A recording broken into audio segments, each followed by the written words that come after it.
എല്ലാവർക്കും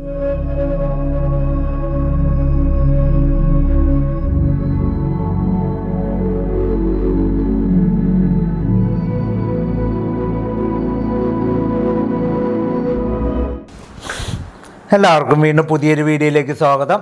ഇന്നത്തെ വീഡിയോ ഡീസോൾഡറിംഗ് പമ്പിനെ കുറിച്ചിട്ടുള്ള ഒരു ചെറിയ വീഡിയോയാണ്. എല്ലാവരും അവസാനം വരെ കാണണമെന്ന് അഭ്യർത്ഥിക്കുന്നു. അപ്പോൾ വീഡിയോയിലേക്ക് പോകുന്നതിന് മുമ്പായിട്ട് നിങ്ങൾ ഈ ചാനൽ ആദ്യമായിട്ടാണ് കാണുന്നതെങ്കിൽ, അല്ലെങ്കിൽ നിങ്ങൾക്ക് ഈ വീഡിയോ ഇഷ്ടമാണെങ്കിലോ ഉപകാരപ്രദമാണെങ്കിലോ ലൈക്ക് ചെയ്യുകയും ഷെയർ ചെയ്യുകയും സബ്സ്ക്രൈബ് ചെയ്യുകയും കൂടാതെ ഞാനിടുന്ന വ്യത്യസ്തമായിട്ടുള്ള ടെക്നിക്കൽ വീഡിയോകൾ നിങ്ങൾക്ക് ഉടൻ തന്നെ ലഭിക്കുന്നതിനായി താഴെയുള്ള ബെല്ലൈക്കൺ എനേബിൾ ചെയ്യണമെന്നുകൂടി അഭ്യർത്ഥിക്കുന്നു. നമുക്ക് നേരെ വീഡിയോയിലേക്ക് പോകാം. അപ്പോൾ നമ്മളിവിടെ പരിചയപ്പെടുത്തുന്ന ഒരു ഡീസോൾഡറിംഗ് പമ്പാണിത്.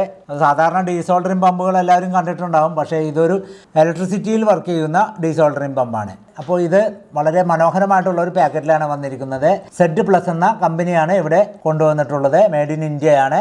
Electric desoldering pump. അപ്പോൾ ഇതൊരു ഹൈ എഫിഷ്യൻസി ഉള്ള പമ്പാണിത്.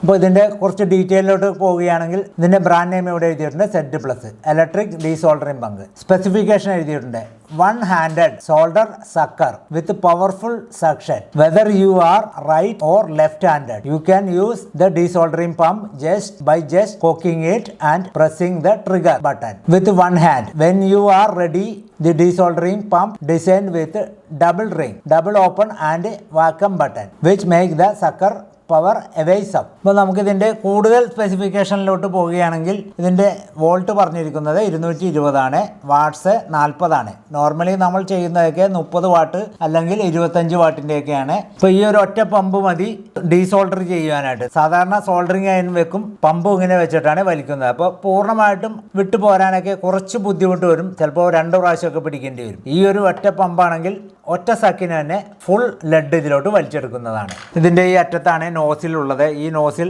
അഴിച്ച് ക്ലീൻ ചെയ്യണമെങ്കിൽ ചെയ്യാം, അല്ലെങ്കിൽ ഈ നോസിലിൽ ഇതിൽ തന്നിരിക്കുന്ന ഒരു ക്ലീനർ ഉണ്ട്, അത് വെച്ച് നമുക്ക് വേണമെങ്കിൽ ഇതേപോലെ ഈ ഹോളിൽ കൂടി കുത്തി കഴിഞ്ഞാൽ ഇതിൻ്റെ അഴുക്കുകളൊക്കെ ക്ലീൻ ചെയ്യാം. പിന്നെ ഒരു പ്രത്യേകത എന്ന് പറഞ്ഞു കഴിഞ്ഞാൽ നമ്മളിത് കറണ്ടിൽ കൊടുത്തിട്ട് സക്ക് ചെയ്യുമ്പോൾ ഒരു കാരണവശാലും ഇതിൽ ലെഡ് പിടിക്കുന്നതല്ല. എപ്പോഴും നല്ല ചൂടായിരിക്കുന്നതുകൊണ്ട്, ഉദാഹരണത്തിന് 40 വാട്ട് കോയിൽ വർക്ക് ചെയ്തിരിക്കുന്നതുകൊണ്ട് നമ്മൾ ഇതേപോലെ പ്രസ് ചെയ്ത് ട്രിഗർ ചെയ്യുമ്പോൾ തന്നെ സോൾഡർ വലിച്ചെടുത്തിട്ട് ഇവിടെ ചൂടായിരിക്കുന്ന വശത്ത് ആ ലെഡ് ഉരുകി താഴ്ത്തോട്ട് തന്നെ വീഴുന്നതാണ്. അതുകൊണ്ട് ഇതിൽ ജാം ആവുന്നില്ല. അങ്ങനെ ഒരു ഗുണം കൂടി ഇതിനുണ്ട്. സാധാരണ ക്ലീൻ ചെയ്യാനൊക്കെ ബുദ്ധിമുട്ടാണ്. പിന്നെ ഇതിൻ്റെ നോസിൽ വളരെ ചെറുതാണ്. ചെറുതായാലും ബോർഡ് വരുന്ന എല്ലാ ഭാഗങ്ങളും ക്ലിയർ ആയിട്ട് ഊരിയെടുക്കാവുന്നതാണ്.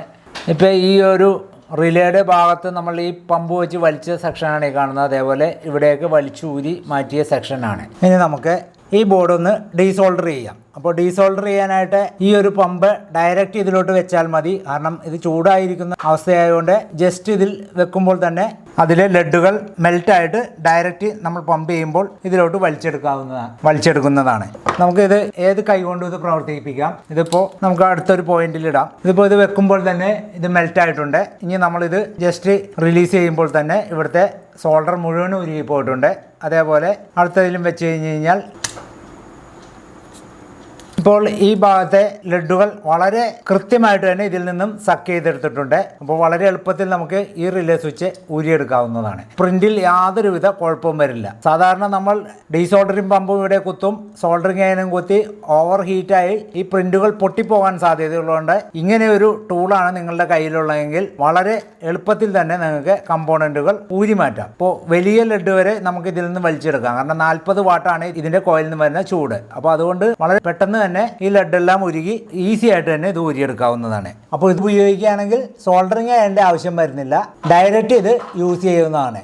അപ്പോൾ ലെഫ്റ്റ് ഹാൻഡോ റൈറ്റ് ഹാൻഡോ എങ്ങനെ വേണമെങ്കിലും ഇത് യൂസ് ചെയ്യാം. നമ്മളിത് ഉപയോഗിക്കുമ്പോൾ ശ്രദ്ധിക്കേണ്ട ഒരു കാര്യം, ഇതിൻ്റെ നോസിൽ ഭാഗം ചൂടാവുന്നത് കൊണ്ട് കൈ തട്ടാതെ ഇരിക്കാനുള്ള പ്രത്യേക പ്രിക്കോഷൻ നമ്മൾ എടുക്കേണ്ടതാണ്. ശരിക്കും നമ്മൾ ഇതിൽ നിന്ന് ഡീസോൾഡർ ചെയ്യുമ്പോൾ സോൾഡറിങ് അയൺ ഉപയോഗിക്കും. അപ്പോൾ അത് പ്രത്യേകിച്ച് പറയേണ്ട കാര്യമില്ല. എന്നിരുന്നാലും പ്രോഡക്റ്റിനെ കുറിച്ച് പറയുമ്പോൾ നമ്മൾ അതുകൂടി എടുത്ത് പറയേണ്ടതുണ്ട്. അപ്പോൾ ഇത്രയും നേരം ഈ വീഡിയോ കണ്ടിരുന്ന നിങ്ങൾക്ക് എല്ലാവർക്കും എൻ്റെ നന്ദി.